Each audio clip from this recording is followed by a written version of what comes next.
Oke, bismillahirrahmanirrahim. Assalamualaikum warahmatullahi wabarakatuh. Hari ini kita akan membahas mengenai transparansi kebijakan moneter.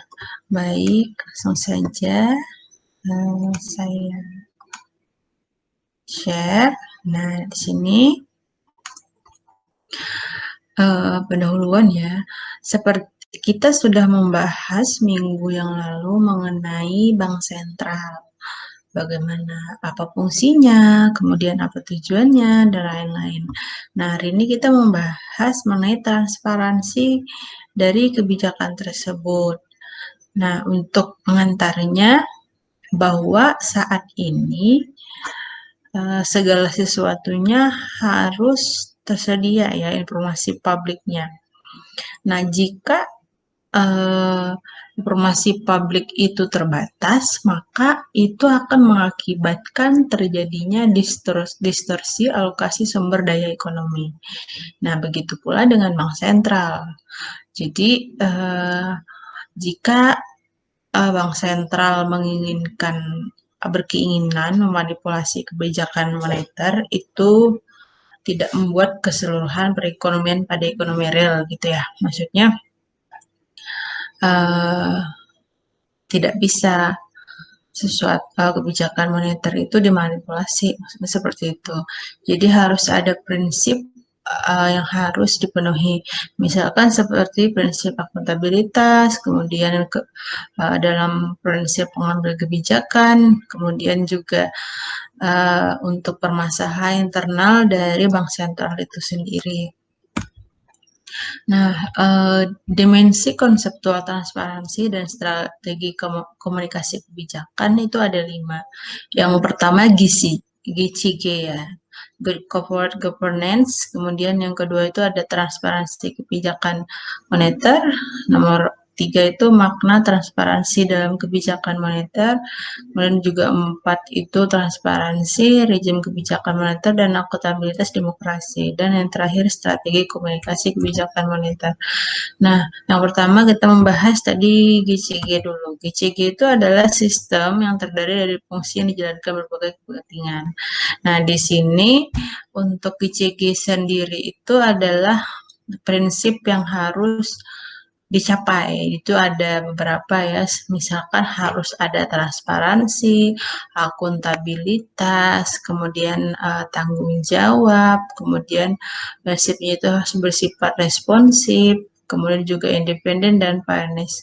Nah, itu bentuk atau definisi dari GCG. Nah, kemudian GCG itu bagaimana kalau diterapkan di bank sentral? Maka targetnya adalah ketika GCG diterapkan di bank sentral, ada transparansi, ada akuntabilitas, kemudian juga ada independensi dan lain sebagainya. Lalu terciptalah sebuah target kebijakan moneter yang dapat dicapai secara efektif. Makanya GCG itu penting untuk diterapkan oleh bank sentral. Nah, kemudian, ini yang saya sebutkan tadi, 3 faktor penentu meningkatnya transparansi dan komunikasi dalam kebijakan berbagai negara ya. Adanya independensi dari sebuah lembaga atau bank sentral tersebut, kemudian ada inflation targeting framework. Jadi tujuannya itu adalah inflasi. Maksudnya target yang harus dibenahi itu adalah inflasi. Bagaimana bank sentral dapat mengendalikan inflasi. Itu ya. Kemudian juga bagaimana perkembangan pasar uang, di mana kita harus bank sentral menjaga nilai mata uang agar tidak down ya. Itu. Kemudian ini 3 aspek bank sentral itu dikatakan independen menurut PISA 2005 ya. Independen pada instrumen atau tujuan akhir kebijakan moneter, kemudian juga independen dalam prosedurnya, kemudian independen dalam kemampuan pemerintah untuk menghukum bank sentral dengan berbagai cara. Maksudnya di sini meskipun bank sentral itu independen, tetapi pemerintah juga dapat andil di dalamnya, seperti yang kita bahas minggu lalu. Nah, kemudian inflation targeting atau IT. Nah, di sini yang pertama itu bank sentral harus mampu menjaga tingkat inflasi itu tidak rendah dan juga tidak tinggi. Itu ya. Kemudian targetnya juga jangka menengah, bukan jangka pendek dan bukan jangka panjang. Karena kan inflasi terus berkembang, maksudnya fluktuatif.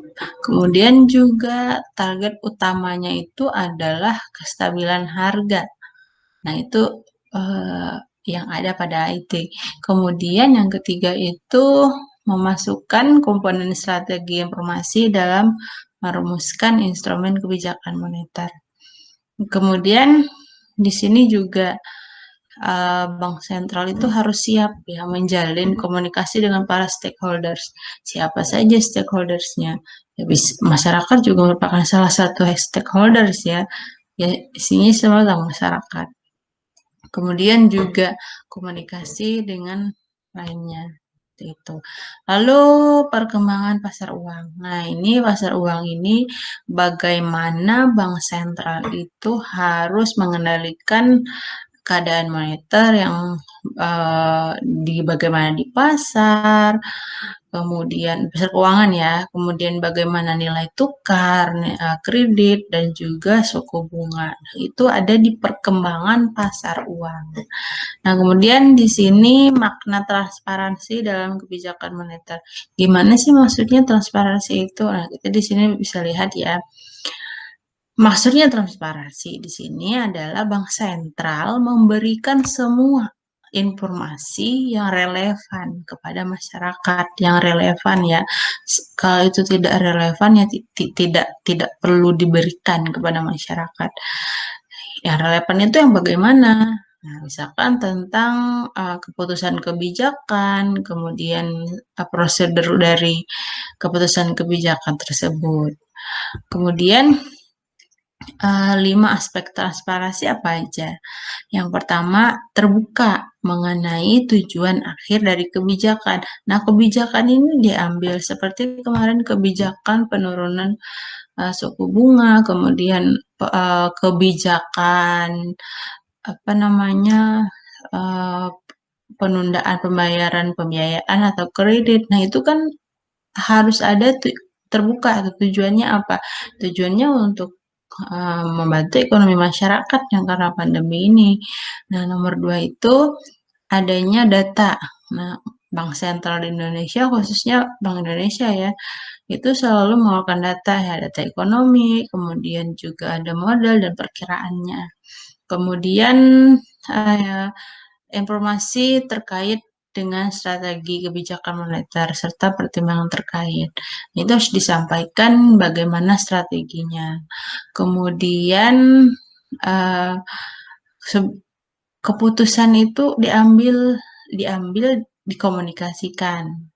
Jadi enggak yang tiba-tiba bank sentral itu apa namanya mengambil keputusan tanpa ada komunikasi terlebih dahulu kepada stakeholder, kepada pemerintah, dan lain sebagainya ya. Kemudian yang kelima, 5 aspek transparansi itu keterbukaan mengenai penerapan kebijakan, intervensi pasar, dan kontrol errors. Intervensi pasar gimana sih? Intervensi pasar itu misalkan apa namanya penurunan suku bunga, misalkan di pasar uang dan lain sebagainya ya. Itu misalkan. Jadi itu harus diinformasikan, kemudian harus terbuka. Nah, kemudian ada 2 macam tipe transparansi, ada yang transparansi penuh, ada yang transparansi terbatas. Penuh itu seperti apa? Penuh itu ya semua terkait dengan kebijakan moneter ya disampaikan, karena untuk meminimalisasi ketidaksamaan informasi atau asimetrias informasi. Nah, kalau yang kedua itu ada transparansi terbatas. Itu apa? Itu tidak semua informasi itu diberikan. Kenapa? Nah, yang pertama asumsinya itu bahwa agen ekonomi itu memiliki perilaku yang rasional. Misalkan ketika ekonomi kan sedang buruk saat ini, maksudnya kita mau resesi.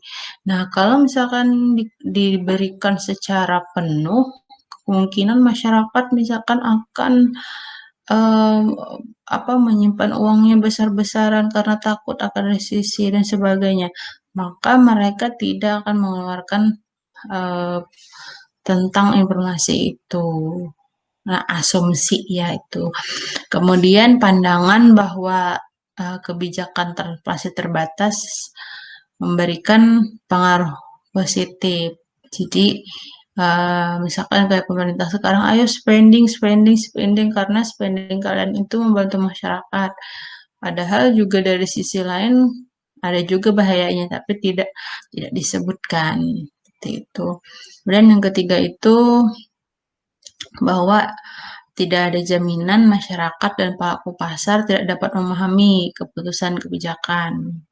Ya memang tidak ada jaminan ya, karena ada yang peduli, ada yang enggak memang masyarakat terhadap keputusan kebijakan. Tapi kalau yang sekarang, yang RUU Cipta Kerja ya, nah itu ah, luar biasa demo di mana-mana. Nah, kemudian di sini perbedaan dengan transparansi, rezim, dan akuntabilitas. Ini terawat aja ya. Nah, di sini saya mau menjelaskan bahwa kita apa sih fungsi transparansi misalkan pada inflation targeting, yaitu sebagai salah satu saja ya saya jelaskan. Target inflasi, kestabilan harga dengan penetapan dan pengembangan sasaran inflasi dalam jangka menengah adalah tujuan akhir kebijakan moneter. Maksudnya kalau kita targetnya itu adalah inflasi, maka sasarannya itu bisa dicapai dengan lebih mudah gitu. Misalkan untuk mencapai kestabilan harga. Kan kalau kita targetnya inflasi, inflasi itu kan kenaikan harga secara terus-menerus. Kalau inflasi itu dikendalikan, maka insya Allah akan terjadi kestabilan harga. Nah, itu jadi diberitahukan ke masyarakat, oh inflasi bulan ini sekian, bulan ini sekian. Kemudian trennya terus meningkat, kemungkinan bulan depan akan turun dan sebagainya. Nah, itu merupakan salah satu bentuk transparansi dari Bank Sentral. Makanya Bank Sentral selalu memberikan informasi itu. Bahkan ada data-data di Bank Indonesia itu bahkan ada yang harian ya, setiap hari selalu keluar. Itu luar biasa. Kemudian ini masih beberapa penjelasannya saja. Kenapa sih transparansi kebijakan moneter itu penting? Nah, ini bisa kalian baca. Kemudian ini baru masuk ke strategi komunikasi kebijakan moneter. Tujuannya apa sih? Nah, tujuannya Bank sentral itu perlu menjelaskan mengenai target akhir berupa kestabilan harga. Karena kan tadi inflation targeting.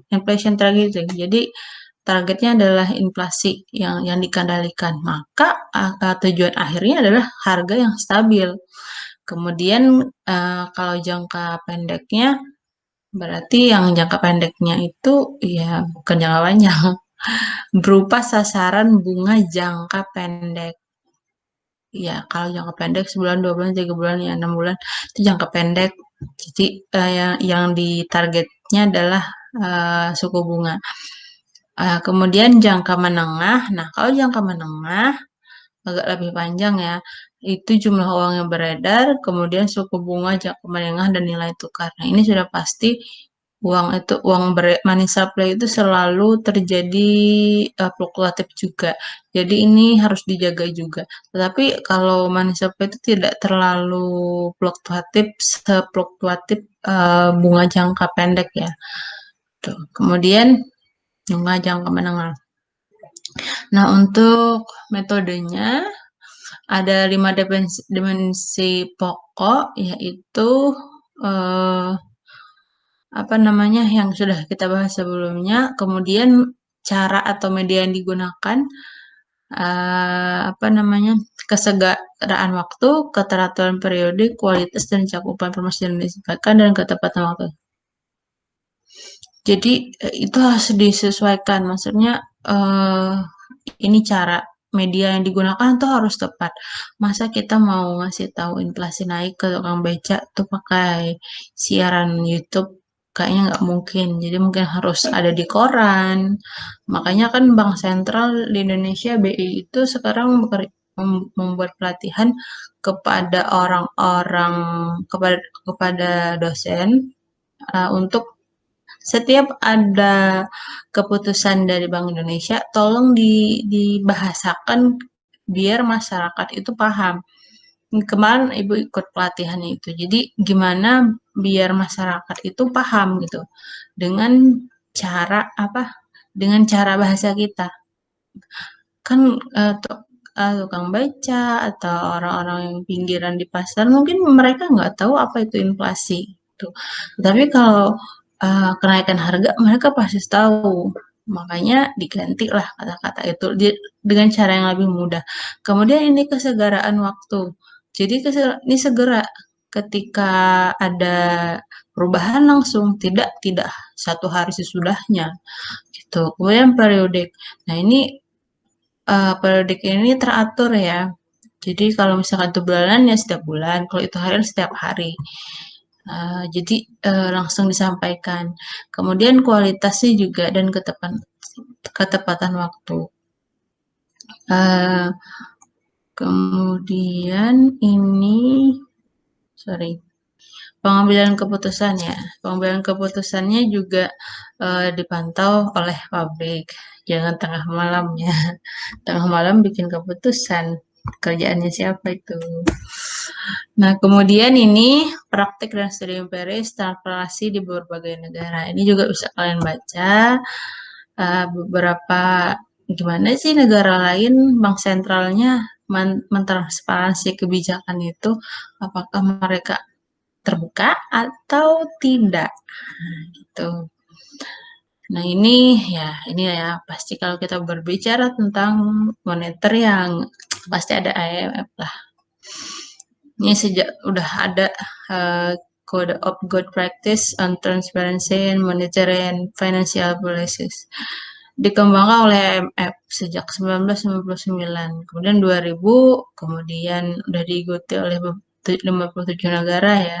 Kemudian juga 2003 dan lain sebagainya. Mereka IMF itu menilai transparansi kebijakan dari bank sentral. Nah, kemudian ini tadi perkembangannya. Nah, lihat di sini. Perkembangan ini menunjukkan Bank Sentral telah menggunakan berbagai saluran komunikasi kepada publik untuk memperoleh akses informasi oleh publik. Nah, di sini secara periodik dan website. Kalau Bank Sentral di Indonesia sendiri itu kan bi.go.id. Nah, itu websitenya bisa kalian cek data banyak di sana. Data apa aja kan bisa nyari di sana. Kamu bikin skripsi, apalagi musim pandemi sekarang ya, lebih baik data itu yang disediakan atau data sekunder. Jadi di BI itu banyak banget. Kalau cari data, kan kalau mau bikin skripsi itu data dulu yang ada. Baru bikin skripsi, bukan bikin proposal dulu baru nyari data. Itu kebalik. Jadi kita punya data dulu baru kita bikin proposalnya. Jadi setelah proposal di situ langsung olah data. Selesai. Enak ya. Nah, ini masih praktek dan studi empiris dari berbagai negara. Kalian juga bisa baca, oh ternyata ke bank sentral negara lain juga menerapkan ini, gitu. Maksudnya ini di negara maju ada apa di Japan, England, Kanada, kemudian New Zealand, dan lain sebagainya. Nah, itu ada beberapa aspek yang dievaluasi seperti penyampaian informasi kebijakan, komunikasi, dan akuntabilitas parlemen. Tuh. mereka juga menyampaikan secara periodik, namun frekuensinya berbeda-beda. Tuh. Ini contoh komunikasi yang dilakukan oleh Gubernur The Pet ya, Alan Greenspan. Maksudnya selalu ada komunikasi gitu.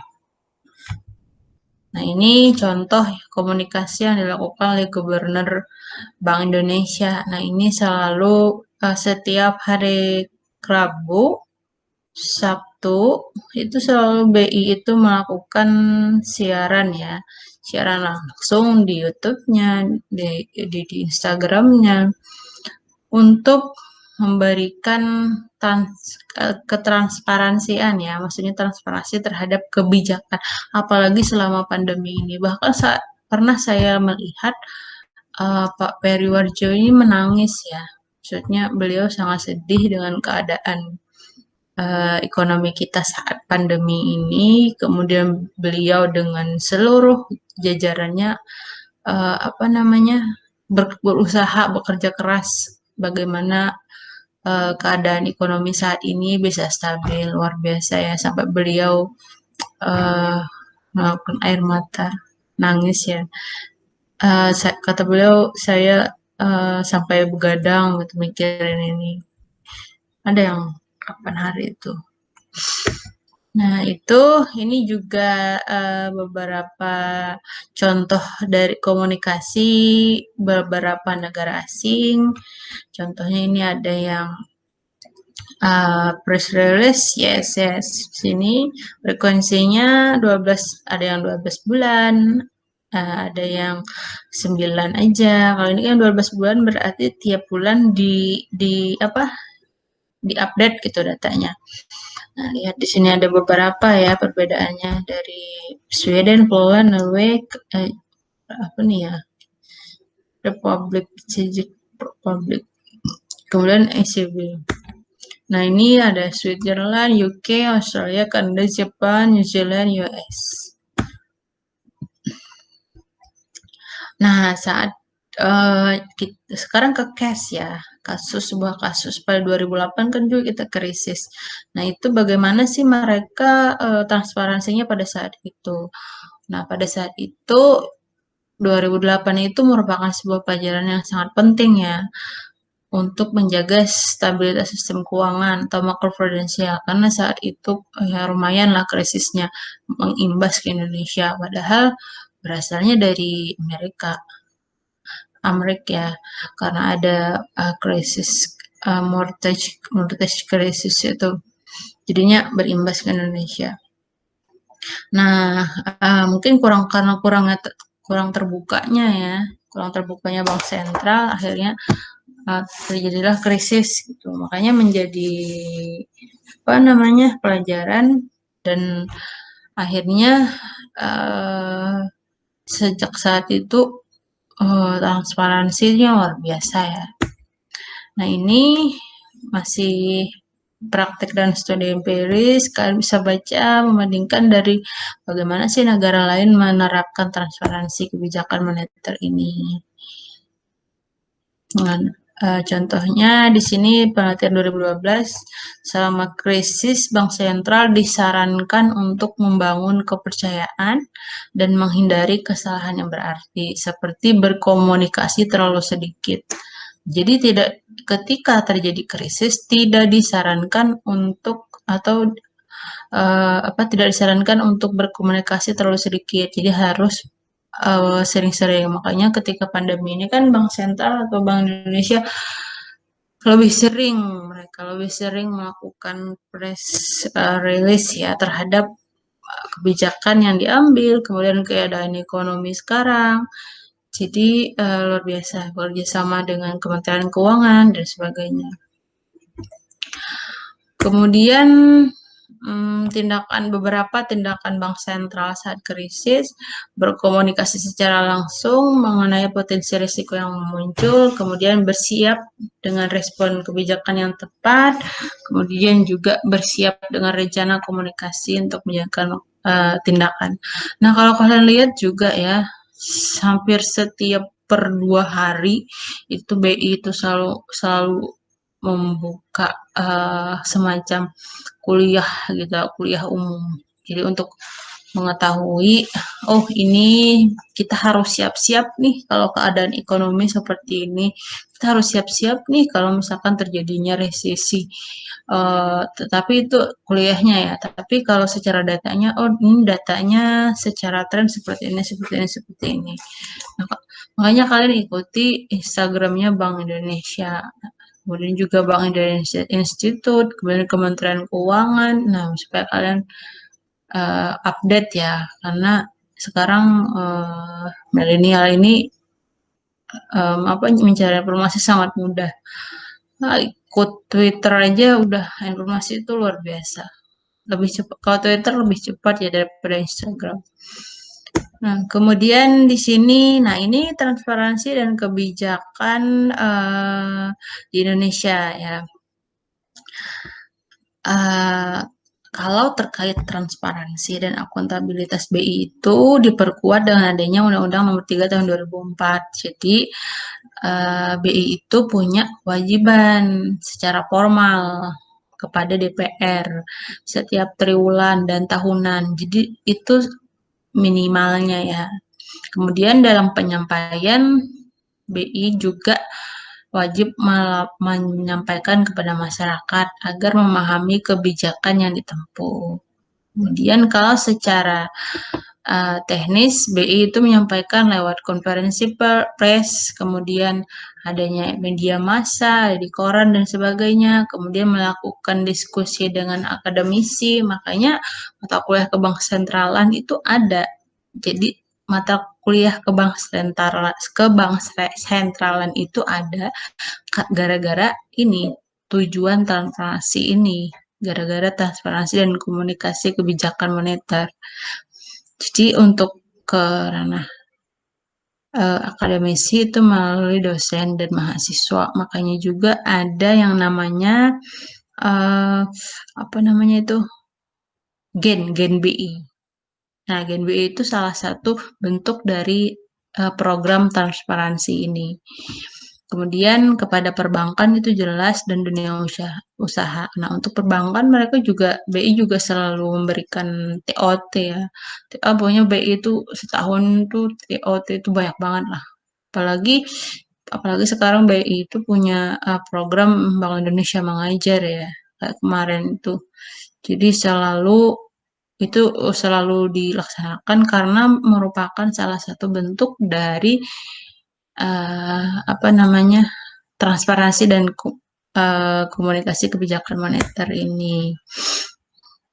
Nah, kemudian menurut studi empiris itu transparansi di Indonesia itu lebih baik daripada praktek di negara maju ya. Nah, saya juga pernah ngobrol sama teman di Malaysia ya, bahwa kata mereka data di Indonesia itu lebih mudah didapatkan daripada di luar, karena di luar agak susah ya. Apalagi kalau di Indonesia itu sangat mudah, tinggal download kita udah temukan. Tuh.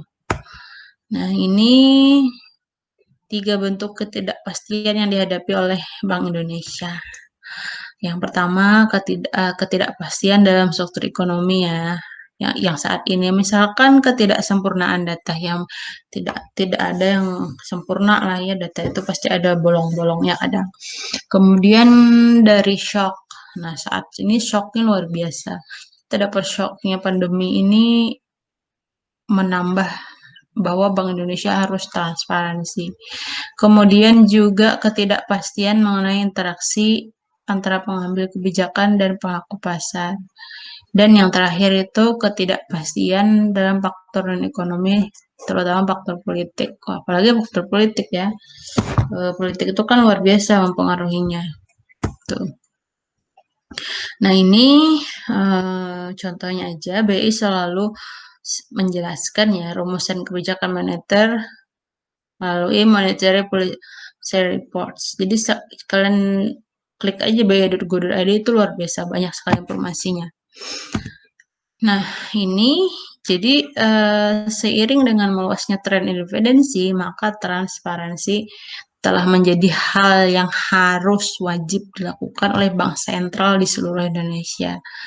Kemudian juga dengan adanya beberapa fenomena di masa yang akan datang harus terus berlanjut, kemudian harus menjadi poin utama bagi bank sentral.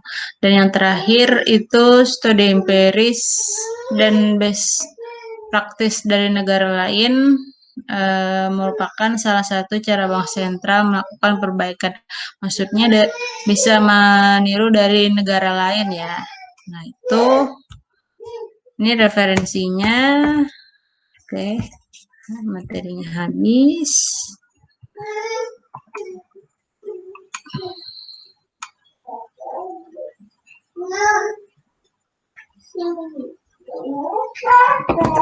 Sekian, wassalamualaikum warahmatullahi wabarakatuh.